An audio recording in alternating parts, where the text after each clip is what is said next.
ਵੀ ਉਹਦਾ ਜੀਵਾਂ ਨੇ ਭੇਤ ਨਹੀਂ ਪਾਇਆ, ਉਹਦੀ ਸੋਝੀ ਨਹੀਂ ਲਈ, ਤਾਂ ਕਰਕੇ ਆਪੋ ਆਪਣੀ ਮੱਤ ਦੁਆਰਾ ਪੂਜਾ 'ਤੇ ਲੱਗੇ ਹੋਏ ਨੇ। ਔਰ ਜੇ ਅਸੀਂ ਗੁਰਬਾਣੀ ਗੁਰੂ ਦਾ ਕਹਿਣਾ ਨਹੀਂ ਮੰਨਾਂਗੇ, ਨਹੀਂ ਇਹਨਾਂ ਦੇ ਦੱਸੇ ਹੋਏ ਮਾਰਗ ਦੇ ਉੱਤੇ ਚੱਲਾਂਗੇ, ਤੇ ਫਿਰ ਅਸੀਂ ਭਟਕਦੇ ਫਿਰਾਂਗੇ। ਸਾਨੂੰ ਇਸ ਲਈ ਫਿਰ ਭਗਤਾਂ ਨੇ, ਗੁਰੂ ਸਾਹਿਬਾਨਾਂ ਨੇ ਸਮਝਾਇਆ ਵੀ ਐਸੀ ਕੋਈ ਥਾਂ ਨਹੀਂ ਜਿੱਥੇ ਸਾਨੂੰ ਪੈਦਾ ਕਰਨ ਵਾਲਾ ਨਹੀਂ ਹੈ। ਪਰਮਾਤਮਾ ਸਰਬ ਵਿਆਪਕ ਹੈ, ਹਰ ਥਾਂ 'ਤੇ ਮੌਜੂਦ ਹੈ। ਤੁਸੀਂ ਉਹਦੀ ਪੂਜਾ ਕਰੋ ਅਤੇ ਉਹਦੇ ਨਾਲ ਜੁੜੋ। ਤਾਈਆਂ ਭਗਤਾਂ ਨੇ ਆਖਿਆ ਵੀ ਮੈਂ ਹੋਰ ਥਾਂ 'ਤੇ ਤਾਂ ਜਾਵਾਂ ਜੇ ਤੂੰ ਇੱਥੇ ਨਾ ਹੋ, ਉਹਾਂ ਤੋਂ ਜਾਈਏ ਜਾਂ ਇਹਾਂ ਨਾ ਹੋਈ, ਵੀ ਤੂੰ ਤਾਂ ਹਰ ਥਾਂ 'ਤੇ। ਹੁਣ ਉਹ ਜੋ ਮਾਲਕ ਹਰ ਥਾਂ 'ਤੇ ਹੈ, ਸਾਡੇ ਅੰਦਰ ਵੀ ਹੈ ਅਤੇ ਬਾਹਰ ਵੀ ਚਾਰ ਛਫੇਰੇ ਮੌਜੂਦ ਹੈ, ਉਹਦਾ ਅਸੀਂ ਭੇਤ ਲੈਣਾ ਅਤੇ ਉਹਦੇ ਨਾਲ ਜੁੜਨਾ, ਉਹਨੂੰ ਸੱਚ ਕਹਿੰਦੇ। ਜਿਹੜਾ ਸਦਾ ਰਹਿਣ ਵਾਲਾ ਹੈ, ਜਿਹੜਾ ਸਦਾ ਕਾਇਮ, ਜੋ ਮਹਾਰਾਜ ਸਾਨੂੰ ਰੋਜ਼ ਫਰਮਾਉਂਦੇ, ਆਦਿ ਸੱਚ ਜੁਗਾਦ ਸੱਚ ਹੈ ਵੀ ਸੱਚ, ਨਾਨਕ ਹੋਸੀ ਵੀ ਸੱਚ। ਸੱਚ ਦੀ ਸਾਨੂੰ ਗੁਰਬਾਣੀ ਗੁਰੂ ਵਿੱਚ ਜਾਣ ਪਹਿਚਾਣ ਕਰਾਈ, ਵੀ ਜਿਹਦੇ ਅਸੀਂ ਸਾਰੇ ਬੱਚੇ ਹਾਂ ਪਰਮਾਤਮਾ ਦੇ, ਏਕ ਪਿਤਾ ਏਕ ਸਖੀ ਬਾਰਕ। ਹੁਣ ਉਹ ਜੋ ਸਾਡਾ ਮਾਤਾ ਪਿਤਾ, ਉਹਦਾ ਅਸੀਂ ਭੇਤ ਲੈਣਾ। ਜਿਵੇਂ ਗੁਰੂ ਗੋਬਿੰਦ ਸਿੰਘ ਜੀ ਕਹਿੰਦੇ ਨਾ ਵੀ ਉਹ ਨਿਰੰਕਾਰ ਦਾ ਕਿਸੇ ਨੇ ਭੇਤ ਨਹੀਂ ਪਾਇਆ, ਵੀ ਇਹ ਕੂੜ ਕਿਰਿਆ ਦੇ ਵਿੱਚ ਲੱਗੇ ਹੋਏ ਨੇ, ਅਤੇ ਆਪਾਂ ਨੂੰ ਫਿਰ ਉਹਦਾ ਭੇਤ ਦੇ ਰਹੇ ਸੱਚ ਦਾ, ਵੀ ਐਸੀ ਕੋਈ ਥਾਂ ਨਹੀਂ ਜਿੱਥੇ ਸੱਚ ਨਹੀਂ ਹੈ। ਹੁਣ ਉਹ ਕਿਹੋ ਜਿਹਾ, ਫਿਰ ਆਪਾਂ ਨੂੰ ਉਹਦੇ ਬਾਰੇ ਦੱਸਦੇ ਵੀ ਉਹਦਾ ਕੋਈ ਚੇਨ ਚੱਕਰ, ਉਹਦੀ ਕੋਈ ਵਰਨ ਜਾਤ ਨਹੀਂ, ਉਹ ਨਰੋਲ ਪ੍ਰਕਾਸ਼ ਰੂਪ, ਚੱਕਰ ਚਿਹਨ ਔਰ ਵਰਨ ਜਾਤ ਔਰ ਪਾਤ ਨਹਿੰਚ, ਰੂਪ ਰੰਗ ਔਰ ਰੇਖ ਭੇਖ, ਕਹੂ ਕਹਿ ਨ ਸਕਤ ਕੇ, ਅਚਲ ਮੂਰਤ ਅਨੁਭਵ ਪ੍ਰਕਾਸ਼, ਅੰਤੋਜ ਕਹੀਚ। ਗੁਰੂ ਗੋਬਿੰਦ ਸਿੰਘ ਜੀ ਮਹਾਰਾਜ ਕਹਿੰਦੇ ਵੀ ਉਹਦਾ ਕੋਈ ਚੇਨ ਚੱਕਰ, ਉਹਦੀ ਕੋਈ ਵਰਨ ਜਾਤ ਨਹੀਂ, ਉਹ ਨਰੋਲ ਪ੍ਰਕਾਸ਼ ਹੈ ਅਤੇ ਸਰਬ ਵਿਆਪਕ, ਸਦਾ ਹਾਜ਼ਰ, ਹਾਜ਼ਰਾ ਹਜ਼ੂਰ ਹੈ, ਜ਼ਾਹਰਾ ਜ਼ਹੂਰ ਹੈ, ਵੀ ਹਰ ਥਾਂ 'ਤੇ ਮੌਜੂਦ ਹੈ। ਸਦਾ ਸਾਡੇ ਅੰਗਾਂ ਦੇ ਨਾਲ, ਸਦਾ ਅੰਗ ਸੰਗੇ ਅਭੰਗੰ ਬਹਿਬੂਤੇ, ਵੀ ਸਦਾ ਹੀ ਉਹ ਸਾਡੇ ਅੰਗਾਂ ਸੰਗਾਂ ਦੇ ਨਾਲ। ਹੁਣ ਉਹਦੇ ਨਾਲ ਅਸੀਂ ਜੁੜਨਾ, ਸਾਨੂੰ ਕਹਿੰਦੇ ਉਹਦੇ ਨਾਲ ਜੁੜੋ, ਜਿਹਦੇ ਅਸੀਂ ਸਾਰੇ ਬੱਚੇ ਹਾਂ, ਇੱਕ ਪਿਤਾ ਇੱਕ ਸਖੀ ਬਾਰਕ।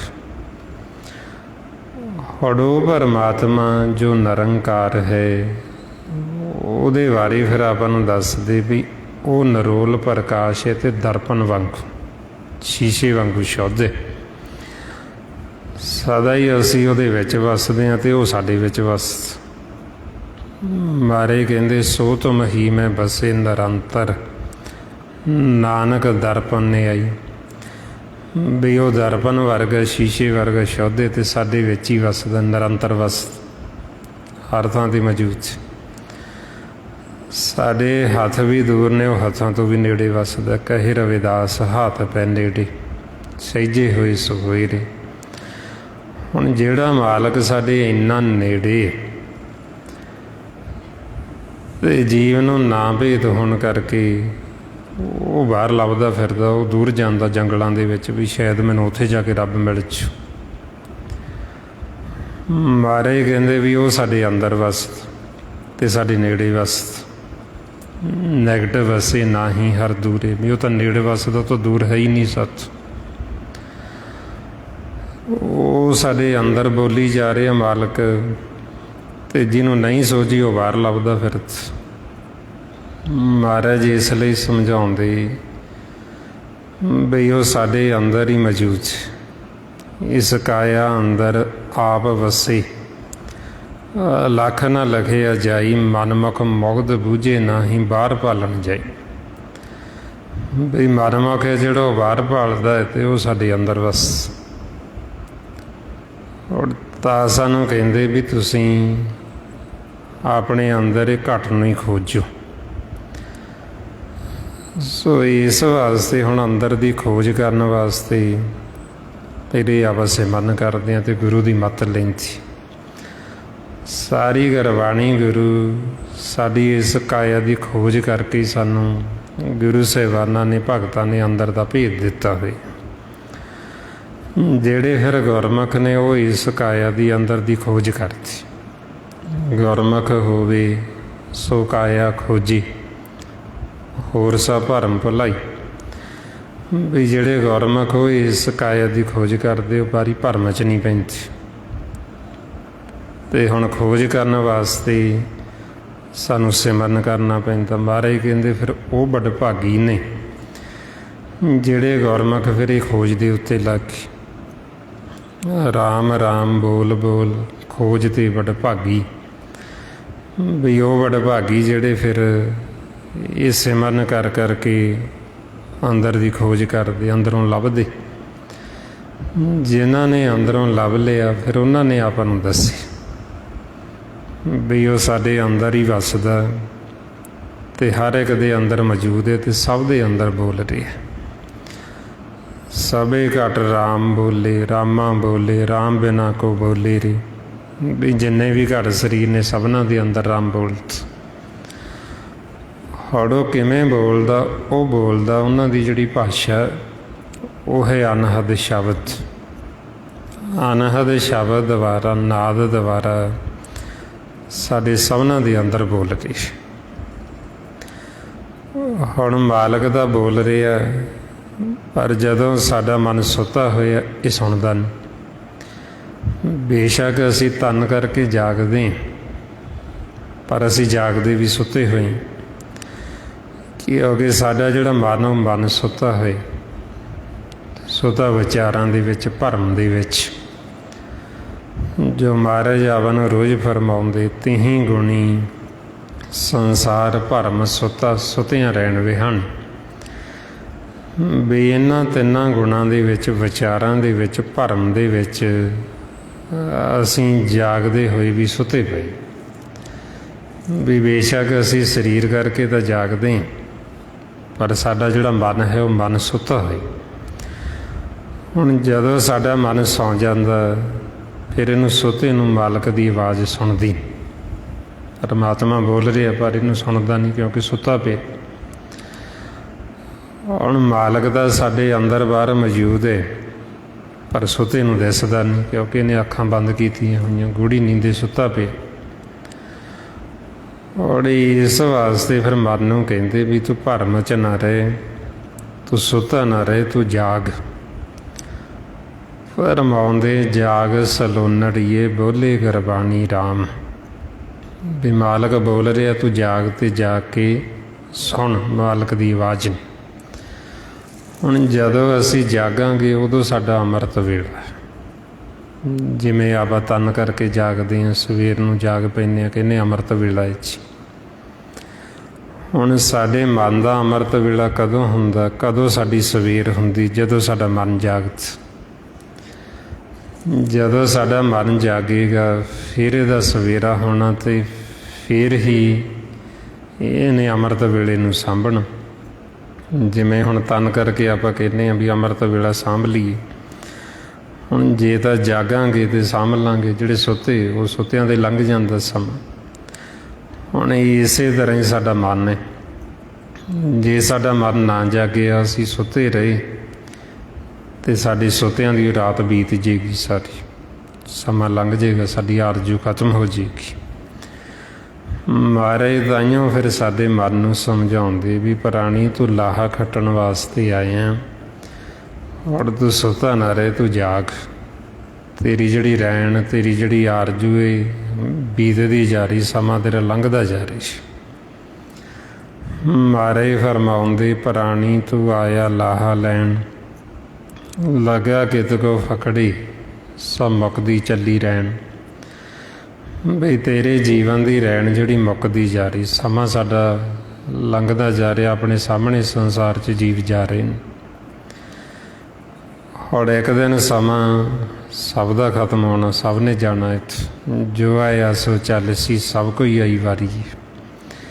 ਜਿਹੜਾ ਵੀ ਆਇਆ ਉਹਦੀ ਵਾਰੀ ਆਉਣੀ, ਉਹਨੇ ਜਾਣਾ ਹੀ ਜਾਣਾ। ਹੁਣ ਜਾਣ ਤੋਂ ਪਹਿਲਾਂ ਅਸੀਂ ਕਿੱਥੇ ਜਾਣਾ ਉਹਦਾ ਅਸੀਂ ਭੇਦ ਲੈ ਲਈਏ। ਉੱਥੇ ਅਸੀਂ ਪਹਿਲਾਂ ਹੀ ਜਾਣ ਆਉਣ ਬਣਾ ਲਈਏ ਜਿੱਥੇ ਅਸੀਂ ਮਰ ਕੇ ਜਾਣ। ਉਹ ਰਾਵਣ ਨੂੰ ਸਤਿਗੁਰਾਂ ਨੇ ਸਮਝਾਇਆ ਵੀ ਜਿੱਥੇ ਮਰ ਕੇ ਜਾਈਦਾ ਉੱਥੇ ਜਿਉਂਦੇ ਜੀ ਪਹਿਲਾਂ ਪਹੁੰਚੋ। ਜੇ ਅਸੀਂ ਭੁੱਲ ਗਏ ਹਾਂ, ਸਾਨੂੰ ਨਹੀਂ ਪਤਾ ਵੀ ਕਿੱਥੇ ਜਾਣਾ, ਉਹ ਤੁਸੀਂ ਸਤਿਗੁਰਾਂ ਤੋਂ ਪੁੱਛ ਲਓ। ਜਿਉਂਦੇ ਜੀ ਤੁਸੀਂ ਮਰਨਾ ਸਿੱਖ ਲਓ। ਮਹਾਰਾਜ ਤਾਈਓ ਫਰਮਾਉਂਦੇ ਅੰਤਰ ਕੀ ਗਤ ਜਾਣੀ ਹੈ, ਗੁਰ ਮਿਲਿਆ ਸ਼ੰਕ ਅਤਾਰ, ਮੋਇਆਂ ਜਿਤ ਘਰ ਜਾਈਏ ਤਿਤ ਜੀਵਤ ਅਮਰ ਮਾਰ। ਵੀ ਜਿੱਥੇ ਮਰ ਕੇ ਜਾਈਦਾ ਜਿਉਂਦੇ ਜੀ ਅਸੀਂ ਉੱਥੇ ਪਹਿਲਾਂ ਪਹੁੰਚਣਾ। ਹੁਣ ਜੇ ਅਸੀਂ ਮਰਨਾ ਭੁੱਲ ਗਏ ਹਾਂ, ਸਾਨੂੰ ਮਰਨਾ ਚੇਤੇ ਨਹੀਂ, ਸਾਨੂੰ ਮਰਨਾ ਆਉਂਦਾ ਨਹੀਂ, ਫਿਰ ਮਹਾਰਾਜ ਕਹਿੰਦੇ ਉਹ ਤੁਸੀਂ ਸਿੱਖੋ। ਫਰਮਾਉਂਦੇ ਸਿੱਖੋ ਸ਼ਬਦ ਪਿਆਰਿਓ, ਜਨਮ ਮਰਨ ਕੀ ਟੇਕ, ਮੁਖ ਉਜਲ ਸਦਾ ਸੁਖੀ, ਨਾਨਕ ਸਿਮਰਤ ਏਕ। ਜੇ ਅਸੀਂ ਇੱਕ ਨੂੰ ਸਿਮਰਾਂਗੇ, ਜੇ ਅਸੀਂ ਜਿਉਂਦੇ ਜੀ ਹੁਣ ਸ਼ਬਦ ਦੁਆਰਾ ਮਰਨਾ ਸਿੱਖ ਲਾਂਗੇ, ਫਿਰ ਅਸੀਂ ਸਦਾ ਸੁਖੀ ਹੋ ਜਾਵਾਂਗੇ। ਫਿਰ ਅਸੀਂ ਵਾਰ-ਵਾਰ ਨਹੀਂ ਮਰਾਂਗੇ, ਸਾਨੂੰ ਵਾਰ-ਵਾਰ ਫਿਰ ਆਉਣਾ ਜਾਣਾ ਨਹੀਂ ਪਏਗਾ ਕਾਰਾਂ ਦੇ ਵਿੱਚ। ਮਹਾਰਾਜ ਇਸ ਲਈ ਫਰਮਾਉਂਦੇ ਸ਼ਬਦ ਮਰੇ ਤਾਂ ਸਦਾ ਆਨੰਦ, ਸਤਿਗੁਰ ਭੇਟੇ ਗੁਰ ਗੋਬਿੰਦ, ਨਾ ਫਿਰ ਮਰੇ ਨਾ ਆਵੇ ਜਾਏ, ਪੂਰੇ ਗੁਰ ਤੇ ਸੱਚ ਸਮਾਈ। ਵੀ ਜੇ ਹੁਣ ਅਸੀਂ ਸ਼ਬਦ ਦੁਆਰਾ ਮਰ ਜਾਂਗੇ ਤੇ ਅਸੀਂ ਸਦਾ ਆਨੰਦ ਅਵਸਥਾ ਚਲੇ ਜਾਵਾਂਗੇ। ਔਰ ਇਹੋ ਸਾਨੂੰ ਫਿਰ ਬਾਬਾ ਕਬੀਰ ਜੀ ਸਮਝਾਉਂਦੇ ਵੀ ਇਹ ਸੰਸਾਰ 'ਚ ਜੀਵ ਮਰਦੇ ਤਾਂ ਹੈਗੇ, ਪਰ ਇਹਨਾਂ ਨੂੰ ਮਰਨਾ ਆਉਂਦਾ ਨਹੀਂ। ਕਬੀਰ ਮਰਤਾ ਮਰਤਾ ਜਗ ਮੂਆ, ਮਰ ਵੀ ਨਾ ਜਾਣੇ ਕੋਈ। ਇਹ ਮਰਦੇ ਤਾਂ ਹੈਗੇ ਪਰ ਇਹਨਾਂ ਨੂੰ ਮਰਨਾ ਨਹੀਂ ਆਉਂਦਾ। ਐਸੀ ਮਰਨੀ ਜੋ ਮਰੇ ਬੌਰ ਨਾ ਮਰਨਾ ਹੋਏ। ਵੀ ਇੱਕ ਐਸੀ ਵੀ ਮੌਤ ਹੈ ਜੇ ਅਸੀਂ ਮਰੀਏ ਤਾਂ ਸਾਨੂੰ ਦੁਬਾਰਾ ਮਰਨਾ ਨਹੀਂ ਪੈਂਦਾ। ਅਸੀਂ ਵਾਰ-ਵਾਰ ਜੰਮਦੇ ਮਰਦੇ ਨਹੀਂ। ਜੇ ਅਸੀਂ ਗੁਰੂ ਦੀ ਮੱਤ ਲੈ ਕੇ ਹੁਣ ਸ਼ਬਦ ਦੁਬਾਰਾ ਮਰਨਾ ਸਿੱਖ ਲਈਏ, ਹੁਣ ਤਾਂ ਫਿਰ ਜਿਨ੍ਹਾਂ ਗੁਰਮੁਖਾਂ ਨੇ ਸਿੱਖਿਆ ਉਹਨਾਂ ਦਾ ਜਨਮ ਮਰਨ ਖੰਡਨ ਹੋ ਗਿਆ, ਉਹ ਫਿਰ ਦੁਬਾਰਾ ਨਹੀਂ ਆਉਂਦੇ ਵਾਪਸ। ਜਿਵੇਂ ਬਾਬਾ ਕਬੀਰ ਜੀ ਕਹਿੰਦੇ ਵੀ ਹੁਣ ਅਸੀਂ ਦੁਬਾਰਾ ਨਹੀਂ ਆਵਾਂਗੇ, ਇਹ ਆ ਗਏ ਹੁਣ ਅਸੀਂ ਤੇਰੇ ਹੁਕਮ ਨੂੰ ਬੁੱਝ ਲਿਆ, ਹੁਣ ਅਸੀਂ ਤੇਰੇ ਹੁਕਮ ਨੂੰ ਜਾਣ ਲਿਆ, ਹੁਣ ਤੇਰੇ ਹੁਕਮ ਦੇ ਵਿੱਚ ਸਮਾ ਜਾਵਾਂਗੇ। ਹੁਕਮ ਕੀ ਹੈ? ਨਾਮ ਹੈ, ਇੱਕੋ ਨਾਮ ਹੁਕਮ ਹੈ, ਨਾਨਕ ਸਤਿਗੁਰ ਦੀਆ ਬੁਝਾਏ ਜੀ। ਵੀ ਨਾਮ ਹੀ ਜਿਹੜਾ ਉਹ ਸਾਡੇ ਵਾਸਤੇ ਹੁਕਮ ਹੈ। ਤੇ ਸੰਸਾਰ ਦੇ ਵਿੱਚ ਸਾਰਾ ਖੇਲ ਉਹਦੇ ਹੁਕਮ ਦੇ ਵਿੱਚ ਹੀ ਚੱਲਦਾ, ਨਾਮ ਦੇ ਆਸਰੇ ਚੱਲਦਾ। ਤੇ ਤਾਈਓ ਫਿਰ ਉਹਨਾਂ ਨੇ ਆਖਿਆ ਬਾਹਰ ਹਮ ਕਾਹੇ ਆਵੇਂਗੇ, ਆਵਣ ਜਾਣਾ ਹੁਕਮ ਤੇ ਸੇਕ, ਹੁਕਮੇ ਬੂਝ ਸਮਾਹੇਂਗੇ। ਬਾਬਾ ਕਬੀਰ ਜੀ ਕਹਿੰਦੇ ਵੀ ਹੁਣ ਅਸੀਂ ਦੁਬਾਰਾ ਬਾਹਰ ਫਿਰ ਨਹੀਂ ਆਵਾਂਗੇ ਮੁੜ ਕੇ ਵਾਪਸ, ਕਿਉਂਕਿ ਸੰਸਾਰ 'ਚ ਆਉਣਾ ਜਾਣਾ ਤਾਂ ਤੇਰੇ ਹੁਕਮ ਦੇ ਵਿੱਚ ਹੈ, ਪਰ ਹੁਣ ਅਸੀਂ ਉਹ ਹੁਕਮ ਨੂੰ ਬੁੱਝ ਲਏ। ਜਿਵੇਂ ਇਹ ਤਾਂ ਹਰ ਇੱਕ ਜੀਵ ਕਹਿ ਦਿੰਦਾ ਨਾ ਵੀ ਉਹਦੇ ਹੁਕਮ ਤੋਂ ਬਿਨਾਂ ਪਤਾ ਨਹੀਂ ਹਿਲਦਾ ਜੀ, ਵੀ ਉਹਦੇ ਹੁਕਮ 'ਚ ਹੀ ਹੈ। ਹੁਣ ਉਹ ਕਹਿ ਦੇਣਾ ਵੱਖਰੀ ਗੱਲ ਹੈ ਵੀ ਉਹਦੇ ਹੁਕਮ 'ਚ, ਉਹ ਤਾਂ ਹਰੇਕ ਹੀ ਕਹਿ ਦੂਗਾ ਵੀ ਉਹਦੇ ਹੁਕਮ 'ਚ ਹੈ ਜੀ। ਪਰ ਅਸੀਂ ਉਹ ਹੁਕਮ ਨੂੰ ਬੁੱਝਣਾ ਵੀ ਉਹ ਹੁਕਮ ਹੈ ਕੀ ਹੈ, ਵੀ ਜਿਹੜੇ ਹੁਕਮ ਦੇ ਵਿੱਚ ਪਤਾ ਵੀ ਨਹੀਂ ਹਿਲਦਾ ਉਹਦੇ ਹੁਕਮ ਤੋਂ ਬਿਨਾਂ, ਉਹ ਹੁਕਮ ਕੀ ਹੈ, ਉਹ ਹੁਕਮ ਕਿਸ ਨੂੰ ਆਖਿਆ, ਉਹ ਹੁਕਮ ਨੂੰ ਅਸੀਂ ਜਾਣਨਾ ਹੁੰਦਾ। ਜੇ ਅਸੀਂ ਉਹ ਹੁਕਮ ਨੂੰ ਬੁੱਝ ਲਾਂਗੇ, ਹੁਕਮ ਨੂੰ ਜਾਣ ਲਾਂਗੇ, ਫਿਰ ਸਾਡੇ ਅੰਦਰ ਹਉਮੈ ਨਹੀਂ ਰਹੇਗੀ।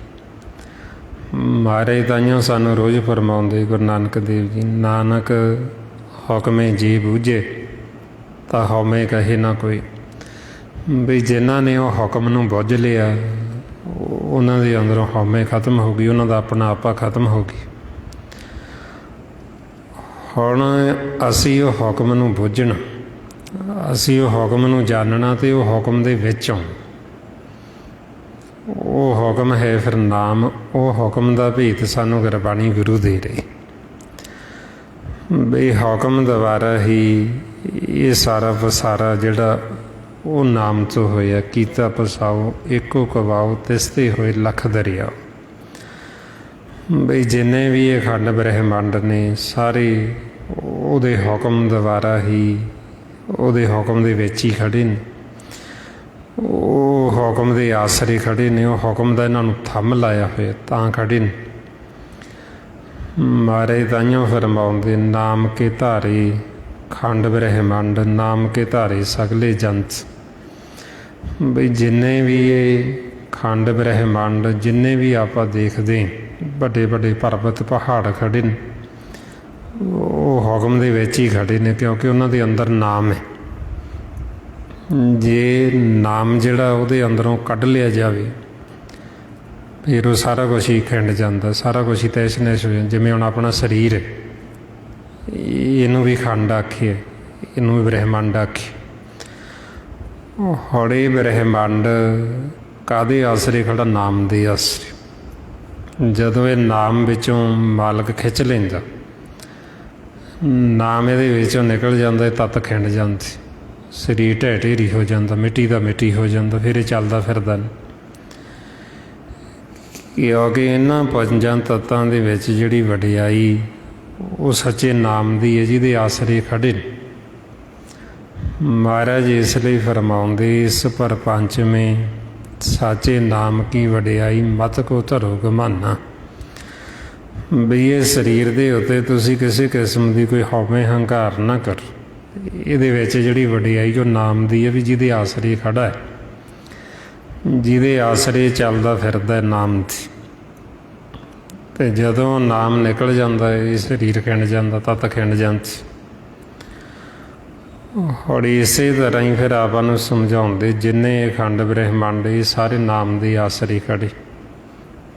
ਜਿਵੇਂ ਮਾਲਾ ਹੁੰਦੀ ਤਾਗਾ ਵਿੱਚ, ਅਤੇ ਤਾਗੇ ਦੇ ਆਸਰੇ ਉਹ ਮਣ ਕੇ ਖੜ੍ਹੇ ਨੇ। ਜੇ ਉਹ ਤਾਗਾ ਵਿੱਚੋਂ ਨਿਕਲਦੀ ਹੈ, ਕੱਢ ਜੇ, ਅਤੇ ਉਹ ਮਣ ਕੇ ਖਿੰਡ ਜਾਂਦੀ। ਇਸੇ ਤਰ੍ਹਾਂ ਹੀ ਇਹ ਜਿੰਨੇ ਵੀ ਸਰੀਰ 84 ਲੱਖ ਜੂਨ, ਇਹ ਸਾਰੇ ਨਾਮ ਦੇ ਆਸਰੇ ਚੱਲਦੇ। ਸਾਰਿਆਂ ਦੇ ਅੰਦਰ ਨਾਮ ਹੋਣ ਕਰਕੇ ਸਭ ਨੂੰ ਗਿਆਨ ਹੈ।